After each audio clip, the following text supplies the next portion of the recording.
everyone, my name is Evie Lupine. Welcome back to my channel, and today I have another video for you all, and today we're gonna get a little woo-woo with it, but it's for a good reason, and I honestly do not know what I am gonna call this video, but essentially what I want to try and do is explain and unpack the way that people perceive submission and how we can possibly totally shift our perspective on it.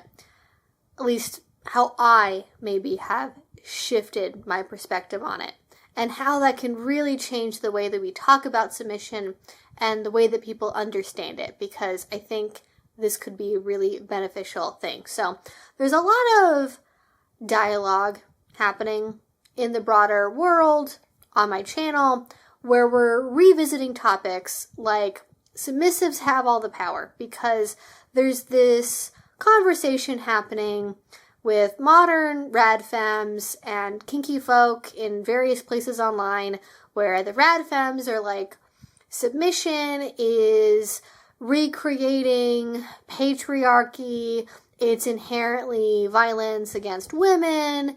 If you're acting as a submissive or a masochist, you are acting in line with patriarchy, you have been conditioned into that, and the vision they have of kink in general is that whips and chains thing, where it's about usually a young, waifish, helpless girl who is being beaten on by a ruthless man who is only using her for his own pleasure, and she's been conditioned into accepting that violence even though really deep down she doesn't really like it. She's just been taught that as a woman it's her place to like it. And there's this very unilateral way of perceiving it where it's a man acting upon a woman, because also gender is very binary, and we're not going to talk about female domination because that apparently doesn't exist, and all those things very much in play here too. So it's treated as this one very like kind of grotesque image of somebody being corralled into, coerced into, trained into by society, this position of passive acceptance of violence that's inherently bad for your body and damaging to you, and it's a way of controlling you more broadly. And I obviously don't really agree with that perspective, because that's not how I internally experience my submission. I think being a submissive, being a woman who does kink at all, is more complicated than just that very unflattering, ugly picture that's being painted. And that's been sort of in the background in my brain. And as I've been thinking about this, I've had kind of other revelations pop up of the way that I think about submission and the way that I think about BDSM. And one of the themes that's really prominent in my life right now that I'm very grateful is like finally getting to take the spotlight in the last couple of years, because it is really my core identity, is primal play and resistance. And I was trying to figure out, okay, why do I like resistance play? Why is that something that I enjoy doing? Because I'm not a brat, and I don't enjoy doing like struggle resistance play from the angle of I want to act as though you're taking something from me that I don't want to give. Neither one of those are my motivations, especially with bratting. Like I don't need my partner to remind me that they have power over me. I don't need my partner to put me in my place or to shut me up or to do anything along those lines. I'm not testing the boundaries of the relationship when I resist back towards them. And one part of it is that I'm also a sadist, but I am like 98% submissive. And so resistance allows me an outlet for those tendencies that lives inside the container that I want it to be in, which is my submission that I'm most comfortable, existing in day to day in my relationships. So that's one angle of it. But I think one angle of it too that really was like a wow moment when I thought about this was I like resistance because it proves that I'm worthy to them. It's not about them being able to overwhelm me and prove to me that they are dominant enough. It's about me proving to them that I am strong, and that strength is what makes me worthy of their control, their domination, etc., etc. And that I have this like deep pillar of willpower inside myself that is like that I'm giving to them, like I'm tearing off all the layers and I'm giving them access to this like deep willpower that I'm acting on through resisting. And that by being able to give that to them, I'm allowing them to contain me, and that's like the experience that I want to have. Does that maybe sound like a really complicated way of kind of describing a little bit of bratting to some people? Maybe. But again, it's not about like, I need you to prove to me that you're better or stronger, or that like I don't like go like, I bet you can't hit me that hard, or like I don't tease, I don't do that kind of stuff in that way.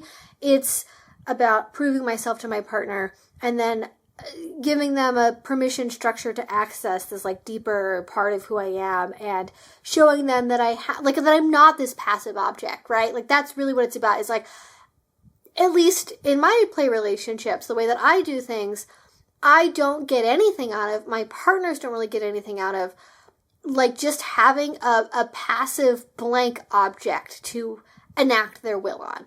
Like that's not fun for us to play with that kind of thing where it's, you're just sort of a rag doll who's there to passively accept whatever I'm doing to them, and you know that you're just sort of going in the breeze, like letting whatever happen to you. Like the fact that there is resistance proves that there's something inside of me that is worth accessing and getting to.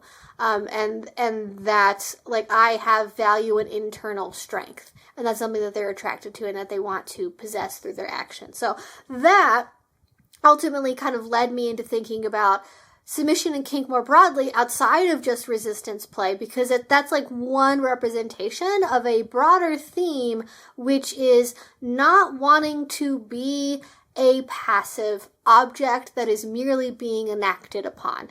Like, even if you are a submissive, I think there is still agency in what you're doing. You, like, the concept of, like, autonomy in kink, especially in DS relationships and MS relationships, is, like, confusing, because I think in order to have a healthy power exchange or authority transfer relationship, you have to start from a place of being an autonomous person that is negotiating from an egalitarian framework where both parties involved, or however many parties are involved, are seeing each other as equals, and then they're negotiating the ways in which inequality will intentionally come out in their relationship in certain respects in prescribed ways. I think people get tripped up when they think that submission is about like, oh, it's like, do whatever you want to me. Like, they think that the most valuable kind of submission is when you just sit back, take your hands off the reins entirely, give up all of your autonomy, and then go, do whatever you want to my body. For some people, they like that. I think, however, for a lot of people, especially in a more sustainable lifestyle relationship way, as opposed to one-off scenes or maybe like playing with a professional, having autonomy and realizing that within your submission, realizing that within your role in BDSM, I think is actually very powerful. Like, I don't like feeling totally helpless, at least not from a starting place. I don't like feeling helpless from the very beginning. Like, I don't play with role play that's like, oh my gosh, you terrible monster, unhand me, ooh. Like, I don't want to act like, maybe it's like a one-time role play thing, you know, but generally speaking, I'm not trying to act like, I'm in a King Kong or Godzilla movie and I'm like this little like housewife who's been like taken up the Empire State Building and is being dangled and threatened and needs to be saved, right? Like, damsel in distress roleplay of that variety is like not my kink. I don't like feeling helpless. I don't like feeling like I don't have any agency over what's happening to me, especially because my DS is very driven by romance and deep romantic connection, and I feel like it's really difficult to have deep romance and an emotional connection, again, at least to me, if your submission is coming from a place of a lack of autonomy and helplessness and not feeling like an agent in your own life. And so all of this sort of coalesced together, and it led me to a really interesting thought, which is, okay, so when I do resistance play, what am I really doing in that? I am, as I've talked about, right? I am proving my worthiness. I am allowing my partner to contain me and contain like my willpower in this very vulnerable part of who I am in a complete way. But I am also containing them. And when I realized that was like a brain explosion. Oh my goodness, we have stumbled upon what I think, at least to me, is a pretty profound truth, individual truth maybe, of submission and DS and kink, which is, it's a two-way street. Like, there's people out there who don't like the term power exchange because it's like, well, the power only flows one way. And like, okay, that's a splitting hairs debate that we can have if we feel like it. But I am not just allowing my partner the ability to contain me, I am also containing them, because especially as somebody that primarily plays with masculine people, I know a lot of people, and even with like feminine people too, they deal with this from a little bit of a different direction, but there's a lot of guilt and shame around the desire to be dominant, especially in the West. We also deal with a lot of Christian upbringing. I know a lot of people in the community that came from cults or really heavily fundamentalist backgrounds, or just like went to Christian school or Catholic school. And so they ended up with a very specific way of looking at their sexuality and their desires, and most of that is generally pretty negative. And so the guilt and shame is a big part of it. There's also the social prohibition against violence and hurting others, right? We say, don't hit other people, that's wrong. Don't hurt other people, that's wrong. It's not framed as a consent thing, and hurt and physical pain are all treated as universally bad, and there's no sort of exceptions in the conversation, even in intimate adult relationships, for things like consent and desire, and an acknowledgement that pain is part of the human bodily experience, and that for eons, humanity has been intentionally inflicting pain, and we just don't always consciously recognize it on an everyday basis because it's so much in the background, and it's generally treated as a negative, and we're supposed to avoid pain. So if we have an imperative to avoid pain, intentionally causing pain in others is a pretty bad thing to do. So like sadism is very much judged and ridiculed, and there's this general constraint around human sexuality and the way that we're supposed to do adult relationships, and it's very complicated for people to work out all of that. So to be able to offer my partner a space to put all of their inappropriate emotions, right? Like their desires, their anger, like being a container for that, allowing them to express themselves without judgment, without replicating those things of guilt and shame that they got from society, being able to see fully who they are, the good, the bad, the ugly, the evil even, I think is a really beautiful and profound experience, because in a lot of relationships, we accept pieces of who people are because we don't really fully know them, right? Like our coworkers, maybe our casual friends, members of our family, we don't really necessarily always know them at a very deep, deep level. So we maybe accept the face of them that we see, that they present to us, but we never get the opportunity to know them on a deeper level, because part of the social game that we play, right, is putting our best foot forward. We're not telling people our ugly desires, our bad habits, and when we avoid that, we lose an opportunity for connection.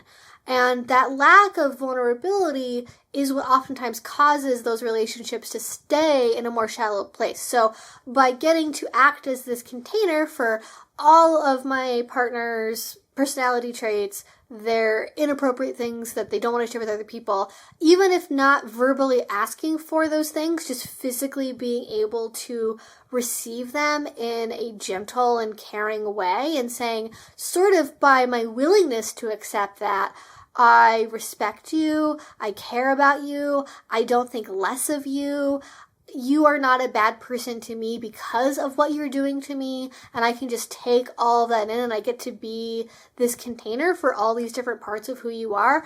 Like to me, that is radical acceptance in a relationship. That is what it means to be loving towards someone in a genuine way, beyond infatuation, beyond limerence. To really love someone is to embrace every aspect of who they are, including the things about them that maybe society is not very accepting of, especially with people who are also sadists in addition to being dominant, right?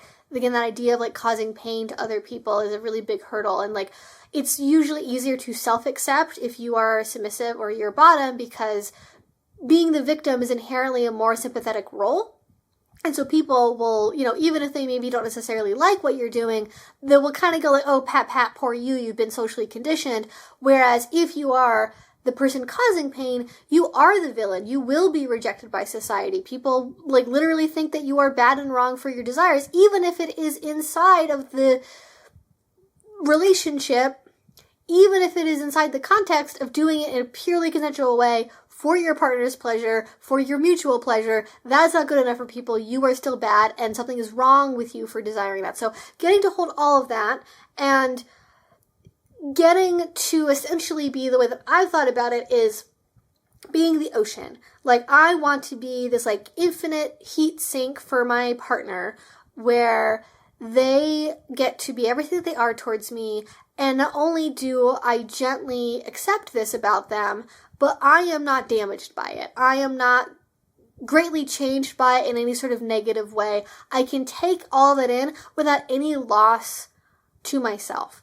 And this actually, to me, does not feel like a passive, ragdoll, helpless process. This actually feels it's like an active choice. I'm choosing to do this. I'm choosing to present and give this container to my partner. And in that, I'm doing something that is very profound and powerful. Again, when I made these connections and I realized what I liked about resistance in DS, and that this is, to me at least, especially from a primal perspective, like really at the core of what I enjoy doing when I'm offering my submission, and why I think dominance actually, and embracing a dominant side, can be so healing for people. Like, that just changed everything to me. Like, I think this is what delineates between somebody who is a submissive, who is doing it for their own sake, to replicate their fantasies, to use a partner as a fantasy indulgent machine, and somebody who is in a reciprocal mutual relationship, or somebody who wants to be a totally passive object that we've been talking about and wants to simply say, do whatever you want to me, and hand over the reins and be totally helpless and not be an active participant, and somebody who wants to co-create things and wants to connect energetically with their partners, as opposed to just simply receiving from their partners without necessarily giving anything back, or maybe thinking, oh, well, isn't my submission in and of itself enough, right? There's a difference between actively holding that space and allowing it to wash over you. And that difference is subtle. Like, it's hard without giving like sort of an example of it happening, of like, oh, here's a difference in like the negotiation and the emotions around it and how people approach it, how they feel afterwards, and the way they act in a scene. Like, without getting into that nitty gritty, it's hard to exactly explain how it's different. But if you know, you know. And this also separates people that are approaching submission from a place of wanting to be helpless and needing to give up their lives to other people entirely because they can't trust themselves with their own lives, or they feel like they can't control their own lives, and somebody that is an active agent in their relationships that does still have autonomy but is choosing to give up pieces of that autonomy in particular intentional ways. Like, there is this is where I get into like the woo-woo part of this, is like there is a part of this that feels very like archetypal mother, like feminine energy. And I'm sure if you're an S-type who's of a different gender, like every way of being a human, every different gender identity, there's caretaking is part of human nature in different facets, regardless of your gender, because we are a communal species, and so mutual caretaking is kind of just part of, humanity. But for me, like this feels like, it's like very gender affirming, which is weird, but it feels very, that's the only word I can think of to describe it. This feels like stepping into a role that feels very profoundly me and like affirming of how I want to be seen by others and how I see myself. And I think that in and of itself makes it very motivating and an interesting thing to play with intentionally. And I think actually, if we are going to have any arguments that submissives have all the power, which I am planning to do a follow-up separate video where I just talk about that and revisit that idea in detail, this might be the actual argument that we could make about submissives having all the power, because it's not like, oh, well, but submissives have safe words. Oh, well, but submissives are like allowing somebody to do something to them, and so by that they're creating this scene. Like, that's the retort, right, to the rad femmes is, well, but submissives have all the power, and so they're actually controlling what happens to them. And like, some people don't like having the active control. They don't like using safe words. Like, and I don't think this is at odds with that. Like, I think this can apply to a diversity of different levels of kink experiences. And I'm saying this as somebody where at this point in my kink journey, if I have romantic relationships that involve kink, they're pretty much all some flavor of free use CNC. So like, you don't have to have a really highly ordered kink relationship in order for this factor to be at play. But it's not that submissives have all the power, or power because they are allowing something to happen to them or because they have safe words. The power comes from the creation of the vulnerability space. By submissives and S-types more broadly being willing to say to their partner, I accept this aspect of who you are, all of who you are, without judgment. I still care about you. I like this part of you. This part is worthy of affection and care and attention and devotion, whatever emotions you associate with that relationship. I'm going to make that space for you. That creates the space where dominance can exist.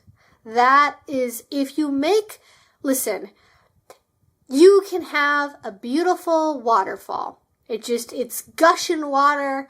Ooh, so beautiful. Nature, so wow. It's amazing. It's great.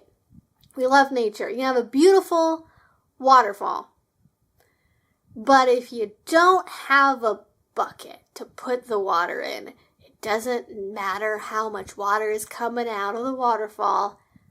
You're not going to be able to do anything with it. So, if you want to be able to have a space for your domination, giving your submissive the ability to have this vulnerability with you, I think, is going to be very important. And this is not a one-way street. Like, it's not just submissives and just start doing this out of nowhere. Like, being able to make space for this comes also from the D-type creating trust and safety in the relationship in the first place. That is a mutual process. Both people have to feel safe and trusting with each other, but I think it's especially important for the D-type to establish, you can trust me, I'm an honorable person, I will tell you the truth, I will respect your feelings, I will validate your feelings.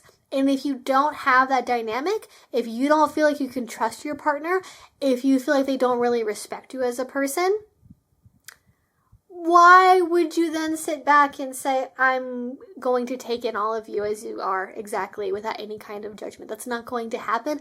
Or it's going to come from a place of insecure, anxious attachment where you're doing that as a bid for them to come closer to you, which is not what we're aiming for.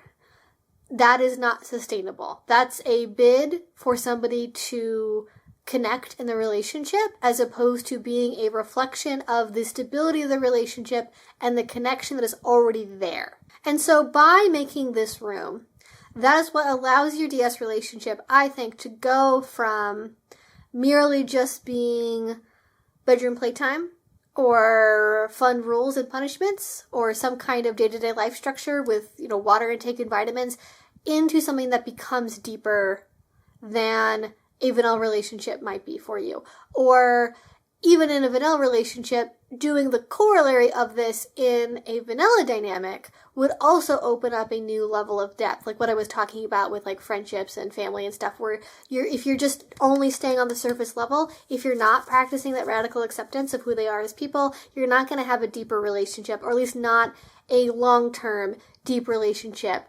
I can't think of it. Maybe somebody like has figured it out, but that's like the joke, right? Like when cishet men have friends, the joke is that they can play baseball together every weekend for 8 years and not know that the other one is married. And that's not an unworthy friendship. That is not a bad friendship. That is a different way of relating. That is a different kind of friendship. And it is still something that we should have. Like, friendships in general are good in our lives. But if you want to go really, really deep down, trust and vulnerability go hand in hand.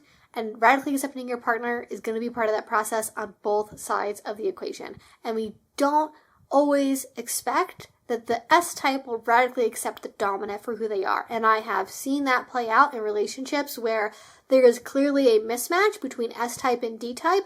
And it's not because either one of them are bad people. It's often because there is a mismatch in desire and motivations that makes it so one or the other cannot fully accept the other, because they have a mismatch in desire. They have a mismatch in motivations that is such a level of incompatibility that they can't see that part of their partner because they don't like it, because they don't want it to be present, and they want to ignore it as opposed to realize it's there.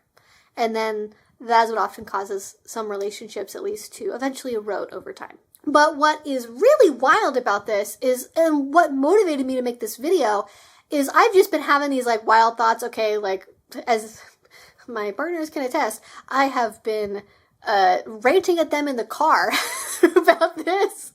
We get in a vehicle, and I have at least 45 minutes I am ranting about this, because it turns out you don't turn off the live stream brain when you stop the streaming button, or you stop the record button. There's a reason this is my job.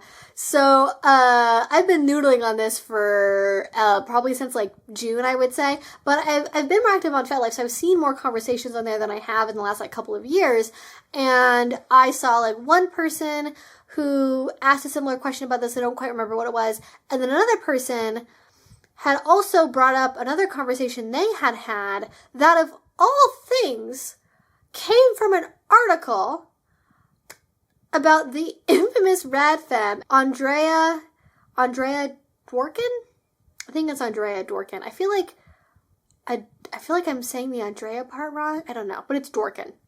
So there was an article about Dworkin that somebody wrote, I think like a year or two ago, and it's by a person named Sophie Lewis, and somebody shared this on their FetLife account, and I thought it was really insightful. And so if you don't know who Andrea Dworkin is, first of all, again, rad femme, probably like the biggest anti-kink feminist to like ever exist, like radically, as Sophie Lewis describes in the article, like radically anti-kink to the point that there was a belief in her books and in people who followed her that female masochism had to be totally eradicated, not just from personal, like, one-on-one relationships, but from, like, society, from, like, life as a whole, that there could be no more female masochism, that there could be no more female submission, that anything like that was so inherently derogatory and misogynistic that it could not be allowed to exist if we wanted to have, like, egalitarianism or feminism. Like, it was incompatible with having a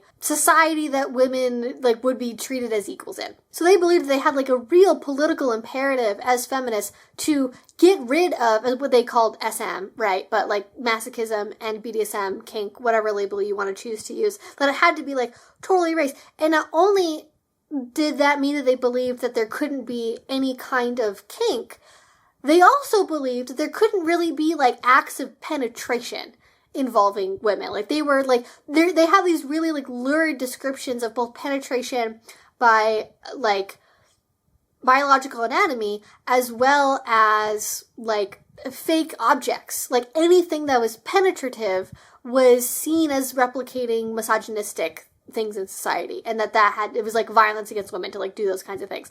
Obviously, we did not widely adopt their suggestion that we entirely get rid of any kind of insertive process in human sexuality, because that would be very hard to overcome on the level of human biology and just people's desires. If you're ever like, why are anti-kink rad femmes the way they are?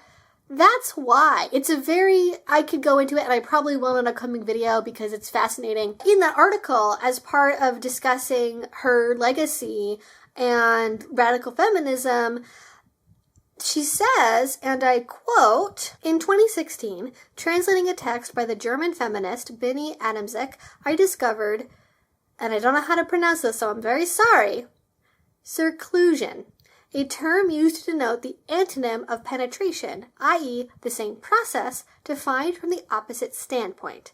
Circlusional acts include encircling, nipple kissing, fist engulfing, finger sucking, and dildo swallowing. In this way, we can recognize the labor of the one being penetrated, of circlusion, alongside the labor of the penetrator, to restore its role to cis heterosexuality's history and its present." And when I discovered this was a term that I don't think is very widely used, but people know about, I was like, this is it. This is the thing. This is what I am talking about. As a physical act, as a mental act, this is what I am trying to get to as an idea, and I was so thankful for this article. And it's like, this is it. Like, it's not about one enacting on another in a unidirectional way. It's a dance. It's a recognition of the mutual effort of both people being actors and having autonomy in what they are doing. And that could be in the physical act of allowing someone to penetrate you, i.e. taking in someone, and that being an act of force. And it could also be in submission in a mental and emotional way, and through the allowance of physical processes to happen to your body. Like, you are not just being spanked, you are, like, I don't know, like accepting somebody's hand, like you are receiving somebody's hand, I don't know how we'd phrase it exactly, but this chain of thought is like, yes, that's it, that's the idea. That it's mutual, that it is respect driven on both sides, that it's powerful on both sides, and that it can be transformational for both sides. And that it is not just like you taking something and enduring something and that's it, but you're also giving back to your partner through the act of being receptive, because being receptive is as worthy, valuable, and respectable as being the one to do those things. And honestly, I think that if we could start thinking, I don't know what the kink version of this would be called, I don't know what I would want to label it, I don't know if I would want to use the same term exactly, but if we could come up with a framework for this, I think this would be great for like egalitarian BDSM that doesn't involve DS. I think this would be a great way of thinking about like power exchange in a more nuanced way. I think this would be a great way of describing how you can have DS with mutual respect, and like, I love it. I am loving it. I'm living for it. I'm so happy I found this term. It has been fantastic to just discover this existing. And I think part of this as well too, by giving yourself permission to see yourself as a more active participant in the experience, like you are more present in the experience. Like, it's part of why passivity and allowing things to happen to you is like, there's escapism in that, sure, but if you're only ever doing escapism and you're not present in the moment, like that's a big part of the experience of kink that you're potentially missing out on.